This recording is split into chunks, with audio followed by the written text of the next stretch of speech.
So what's next for Modern Warfare 3? I'm back in my office here after my wedding this weekend and was honestly surprised that out of the last 5 days or so that I wasn't sitting here, we didn't get anything new when it came to Modern Warfare 3 in that time. We're just now a little over a week away from the campaign early access, and honestly, I personally was figuring we'd see a bit more. So today, I wanted to run down where we go from here and have a casual discussion on what's next for Modern Warfare 3, kind of letting you know the lay of the land for the upcoming weeks and months ahead for what all you can expect from Modern Warfare 3 and how things roll out. As we go along, drop your thoughts down below on what you're hoping to see revealed over the next few days, and if you enjoy the video, you find it at all insightful, do me a favor and drop a like on it, and if you're new to the channel, consider subscribing if you'd like to stay up to date with all things Modern Warfare 3 ahead of launch and beyond here. We'll have you covered on all the best news, tips, guides, and more, so I'd love to have you in the community as we chase down 550,000, 600,000 subscribers, and so on. If you'd like to join, I'd love to have you. Finally, check my friends over at G Fuel for upwards of 30% off your entire order. Now's a great time to grab a restock or try it out for the first time ahead of launch, gearing you up for all your energy needs come grind time, but more on that a little later. For now, let's jump into Modern Warfare 3 and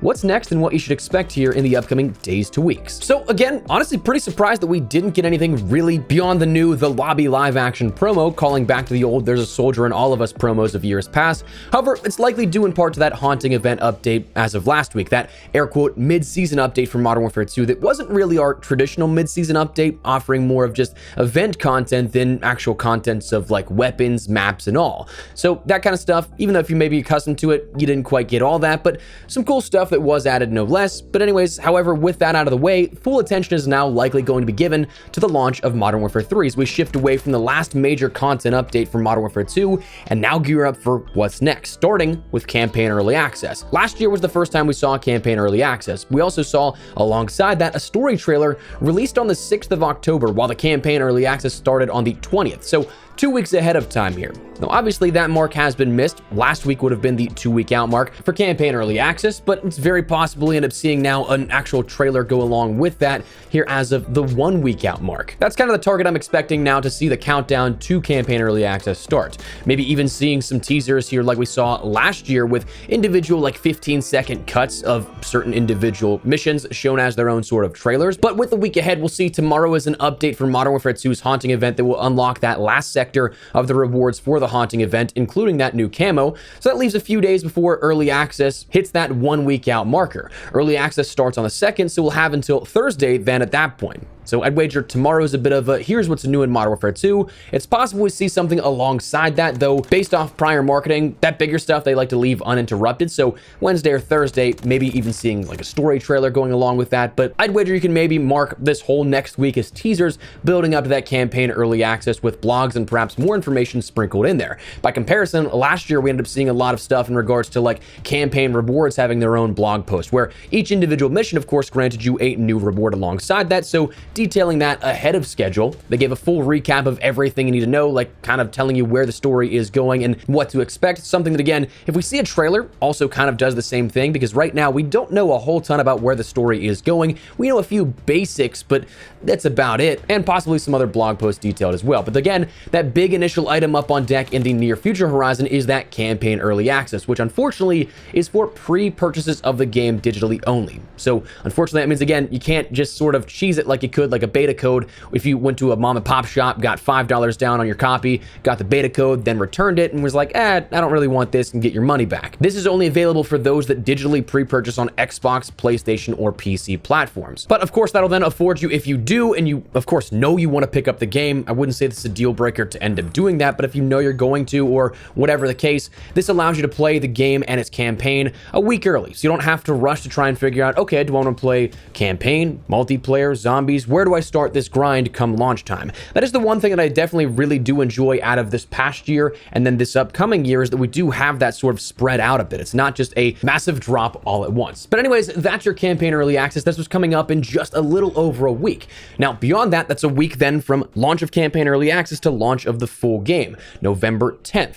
During this time, officially, I'd expect a bit more in detailing of things like camos and progression, a multiplayer overview for what you can expect for the full experience, possibly a community update for the launch of Modern Warfare 3, detailing some things on the social side of stuff, maybe a blog detailing some of the changes coming from beta weekend 2 to launch and all those confirmed changes, probably another carry forward blog to really hit home because, of course, this is the first time we've ever seen in a mainline game something carry over from the last title into the upcoming one. We've seen it happen in the integrations with Warzone, but not a game that you pay $70 for. So they're probably going to hit home on that one more time. But then when you get to launch, that's November 10th to then December 6th. That's going to be a sort of preseason here that we have with this. And that is where you're going to see all the content on offer. Of course, all the 16 classic maps, the new ground war and war maps, the new weaponry, all the zombies, all that kind of stuff. For a lot of people, this is going to be that sort of grind time where in that condensed about a month, you want to try and level as many weapons as you want to try out as possible, as many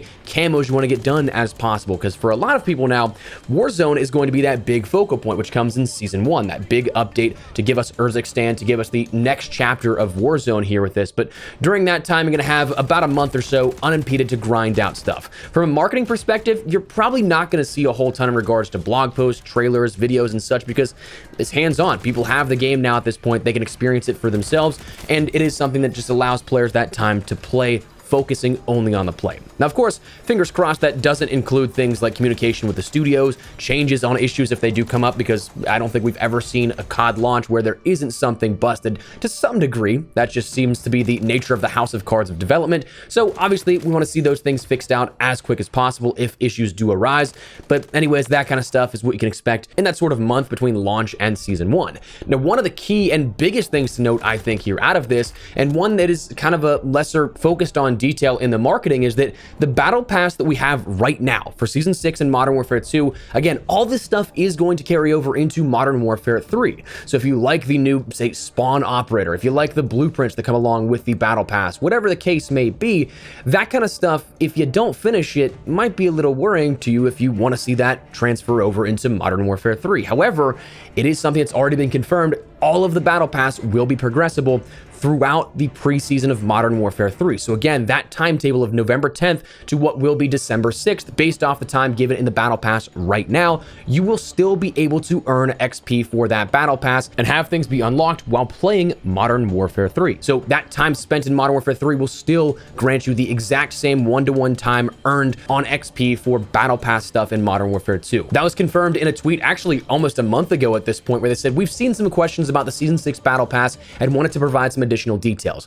The Call of Duty Season 6 Battle Pass will remain active until Season 1 begins later this year. When Modern Warfare 3 launches on November 10th, Modern Warfare 3 players will earn Battle Pass XP in the Season 6 Battle Pass." And they also said to stay tuned for more intel on Season 1 in the coming months.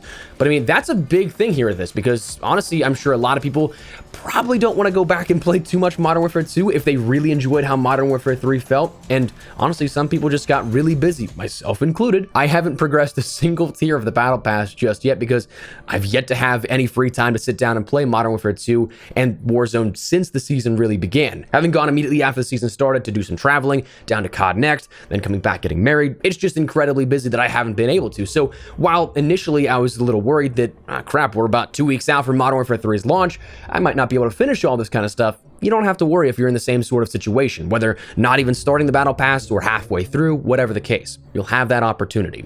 Then Season 1 is when we can look forward to next, later down the line, that coming on seemingly December 6th. Again, based off of the new updated time frame given with the Haunting update as of last week, it says 43 days and some change here right now on when the season will refresh for Season 1. So that brings us to December 6th, and that lead up, we'll probably see a lot of stuff in terms of detailing for Warzone changes and sort of everything you need to know style blogs, as we've talked about before, with basically what we see with the launch of Modern Warfare 3, but then reciprocating it and doing it again for Warzone's launch with Season 1. You can expect that kind of stuff. You'll, of course, probably see some tweets, some teasers on the new content for multiplayer, all that kind of stuff. But what we already know is that Season 1 is guaranteed to focus on new experiences. Multiplayer for Modern Warfare 3, of course, the base of the game is a lot of remasters, but multiplayer is promised to have 3 all-new 6v6 maps in Season 1. We don't know how many weapons we'll see here, but if it's anything to go off of prior, about 3 to 4 weapons in Season 1 that will be brand brand new as well to the experiences with that. Warzone, you'll have the new map of Urzikstan. You'll have all those gameplay changes, which if you missed all of what those are, we talked about this a couple of days ago here on the channel, how Modern Warfare 3 is entirely changing Warzone with the changes coming to Modern Warfare 3 and Warzone, since it's a unified system here with that. And Zombies, we'll probably see some updates, though nothing's really detailed on that just yet. But all in all the focus really in the COD space is going to be shifting to Modern Warfare 3 for quite some time here and beyond, because now at this point, 1 week out from campaign early access, you're going to probably start to see some blog posts, some new teasers, some reveals, all that kind of stuff. And then after campaign's playable, then it focuses on the multiplayer and zombie side of stuff here in the week following launch. You get all that time to grind out, and then leading up a little further, you'll have a couple of weeks of pre-promo for Season 1 in multiplayer and Warzone for Modern Warfare 3's experiences, and then the launch of that stuff. So the next couple of weeks to months is going to be pretty busy here and pretty exciting, I think, for learning more stuff and, of course, checking it all out. We just wanted to detail this here with you guys and run down the sort of basic roadmap of what you can expect here coming up now that we're getting back into the swing of things here. Sitting down at the office here again, a little late on this upload, but anyways, just want to touch base with you guys on this and get back into the swing of things here starting with tomorrow. But anyways, that is what I call it. Before we wrap everything up, once again, make sure to check out my friends over at G Fuel to fuel your grind this COD season, whether you're grinding weapon levels, camos, maybe even content and videos of your own. G Fuel is absolutely there to help. To me, G Fuel is like my cup of coffee in the morning. It gets me going and gets that productivity started. My team Carnage just recently put out our own flavor, something we've been working on for about 2 years now, so very happy to finally be able to share this with the world. Pog Juice is what I would say maybe a top 3 flavor of mine. Might be a bit biased, but it's a pomegranate guava mixture, and it tastes great, I think, man. So if you guys want to check that out or anything else, a ton of other flavors that I'd recommend: strawberry banana, hype sauce, pink trip, the Morbius nectarine flavor. It's honestly all great. So if you guys want to check it out, link in the description below. You can get up to 30% off your entire order with code espresso. But that is what we're going to call it. So let me know your thoughts down below. What do you guys think of the roadmap here upcoming to Modern Warfare 3? Is there anything in particular you're really excited for? Whatever the case, drop your thoughts down below. But if you enjoyed the video, you found it at all insightful, do me a favor and drop a like on it. And if you're new to the channel, consider subscribing to stay updated with all things Modern Warfare 3 as we gear up for a very busy next couple of weeks. I'd love to have you. But all that said and out of the way, thank you so much for watching. Mine has been Espresso. I'll see you later. Take care and peace.